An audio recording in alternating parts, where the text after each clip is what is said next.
feel like I need a theme song. I already have one though. She's my Aphrodite. Okay. Take two. So I'm back and I have two things I want to talk about. If you're new to this series, this is entry number. It'll be on the screen. If you're new to this series, this is where I just free flow and I talk and I rant. Whatever comes out, comes out. I don't edit because I don't want to. I want the conscious flow of my thoughts. And I want y'all to see like my personality as well. Because when I edit stuff, sometimes it can like cut out certain things and I can get super meticulous and it just overkill. So this is giving you like me in the flesh, real time, like we're having a conversation. Today's topic is going to be about pivoting and promises and how they intertwine. I was really ruminating on this when I was on vacation. I just came from a little vacation, and don't even get me started. I should make a whole video about that because the imposter syndrome was screaming. I was like, oh my gosh. Like there was one part of me that was like, I really want to take this. I really want to go on this.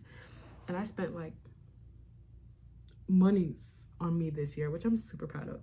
But there was a huge part of me that was like feeling a little bit guilty, and I had to like work through that because I'm like, I deserve this. I've put a lot of work in. It's been a tumultuous year and I deserved it. So I had fun. I was really present. But now on to the topics. Pivoting and promises. Okay, what is pivoting? I'm so glad you asked. I know you didn't, but I did. So if you think about pivoting, think about basketball.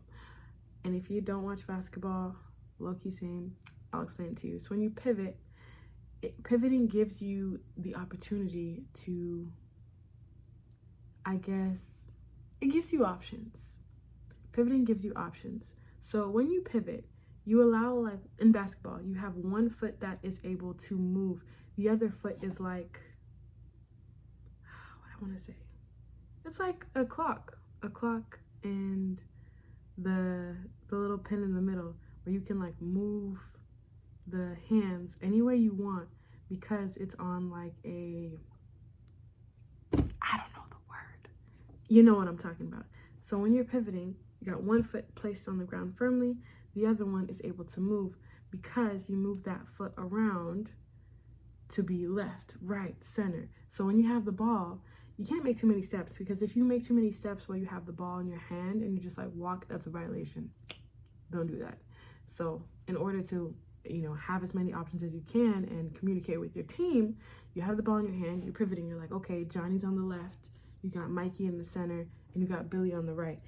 You don't want the person who's in front of you, because 9 times out of 10, there's someone who's trying to block you on defense. You don't want them in front of you to block your shot or to know your next move.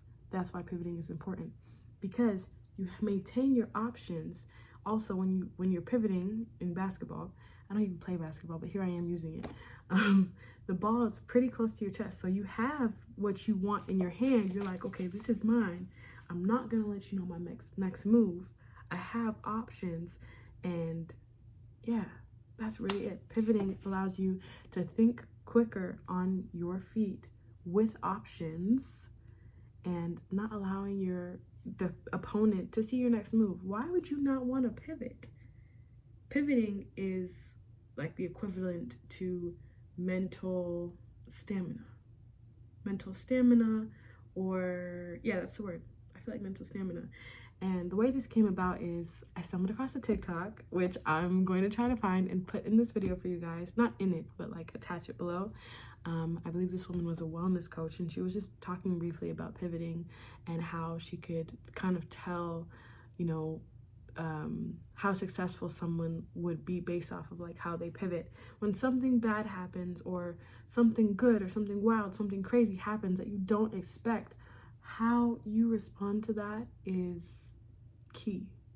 Whether something great happens and your imposter syndrome kicks in and you stop doing what you're doing, guilty, and you stop doing what you're doing, that's showing how you pivot.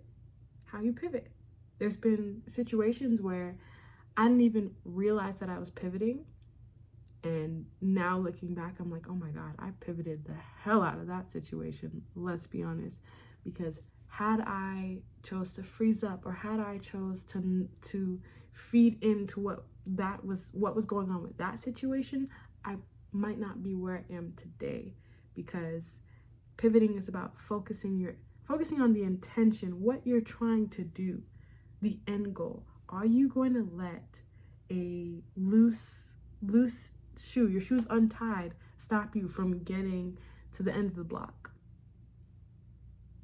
Are you going to let your gas being on E stop you from getting more gas and driving to where you need to go? Like, it's up to how much you allow your things to stop you, because you're the only thing that can stop yourself. So if you are making excuses for yourself, that is putting a blockage in front of you being able to pivot. Because I'm going to reference an example. Jay Shetty's podcast. It's awesome. There's this one episode. I talked about it like a video or two ago. The episode on radical confidence. And I forget the lovely woman's name because I'm constantly consuming so much beautiful content. But she has a book on radical confidence. And she briefly talked about in the interview with Jay Shetty about pivoting. And she didn't even say like pivoting, but it was basically pivoting. How she had this product. She is like a co-owner of one of like the biggest like nutritional protein brands, and she had to get the product to someone important in like 48 hours. And people were like, no, it's not possible, like, you're just gonna have to miss your opportunity. She said no, and she asked questions. She kept asking questions. A part of pivoting is being curious, being open in the midst of problems, chaos, blockages. When people start to close off their minds to the options, being open to creating options that maybe weren't in your face before, but exist. We've seen, in this society, especially today, we've seen things that have never been done before being done. So when there's a will, there's a way. And that's true. If you have to get something done, like if you have to be at work at 7 a.m. and there is a snowstorm, you're going to find a way because you got bills to pay. My mom always says, like, when you have to do something, you'll find a way. She used to always say it for church because she would be like, you guys be fake sleeping when it comes to waking up for church. But when it comes to your friends or you want to go to a party, you're up early. I don't always say stuff like that, but it's true. When you want to do something bad enough, when it is bad enough to where you want to win, when you want to win as much as you breathe, you will find a way. If you're getting evicted tomorrow, you will find a way to pay that rent. You know what I mean? When it comes down to it. But we can't always wait for that pressure or that pain to push us to pivot. We have to know how to pivot even when there's nothing pushing us to pivot, because if we're relying on that in those moments, those are critical moments where pivoting is essential. And if you don't know how to do it, you're probably going to crumble. It also takes practice. All these P words, alliteration is coming to me, but it takes practice, and pivoting is equivalent to like mental stamina. So how strong is your mind to overcome what you see? Because what you see is not it. That is not it. This is not your final form. I'm sticking by that. It's not your final form. So when it comes to pivoting, that's that. Now we know what it is. We're sure of what it is. Now promises. With promises are things that you've probably told yourself. You're like, I want to do this. I want to do this.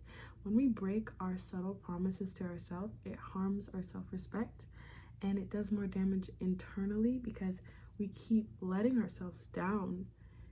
And then all of a sudden, you start to see over time how that affects your mind, because you become so used to letting yourself down and going against what you want for yourself that it affects how you pivot.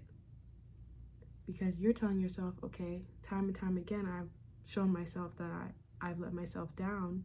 When it comes to pivoting, that pivot game gonna be weak. It's gonna be real weak. And you don't want it to be weak, because that is a part of your strength. When, like, you don't want to wait for the pressure, for someone to be petty, for any of those things to come up and sprout your pivoting.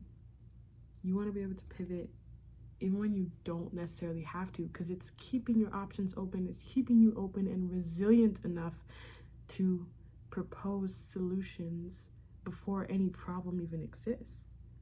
And that's gold. That's literally gold.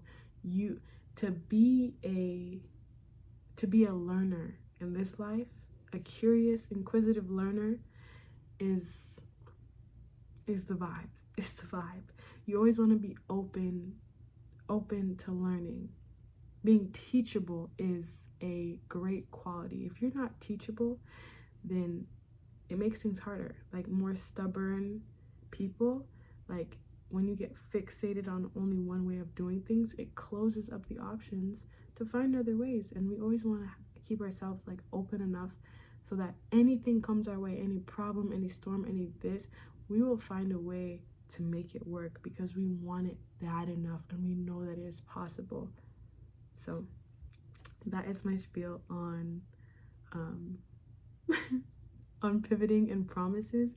And if you've made any even subtle promises to yourself, please keep the faith. Keep the faith and know that you can reinvent yourself. You can say, okay, that version of me that was disregarding the promises to self is no more. We're going to start anew. We're going to start fresh. You can always start fresh. You can always start fresh. This is your life. You know how many people have rebranded and come up and rose from the ashes? Some of your favorites have had some very public or very private in moments that they felt like the world was crumbling for them and they got better from it. Are you going to get better from it? These moments that try to take you out, tear you down, how are you responding to those? When you have an end goal, you have to remember that it's a marathon, it's not a sprint. You don't want to exert all your energy in one go to the point where you can't pivot when you need to. You don't have any of that stored energy to use for when you need it. We have to store energy bit by bit as we go along on this marathon so that we have enough that if anything comes our way, the hardest things, we are still able to show up for ourselves as a respect to all the work that we've done. Because imagine if you're consistent for like 3 months and you're seeing the results, you're getting these deals and all this stuff, and then something happens and you just start to fade away. You're gonna beat up on yourself because you'll feel like you're tearing away the stuff that you just built. And consistency, the maintenance for that is not the easiest, but when you are learning how to maintain your consistency, you're strengthening your pivot, which is strengthening your self-respect and the promises that you've made to yourself. And even if you don't think that you've made promises to yourself, we all have things that we expect of ourselves and that we want for ourselves.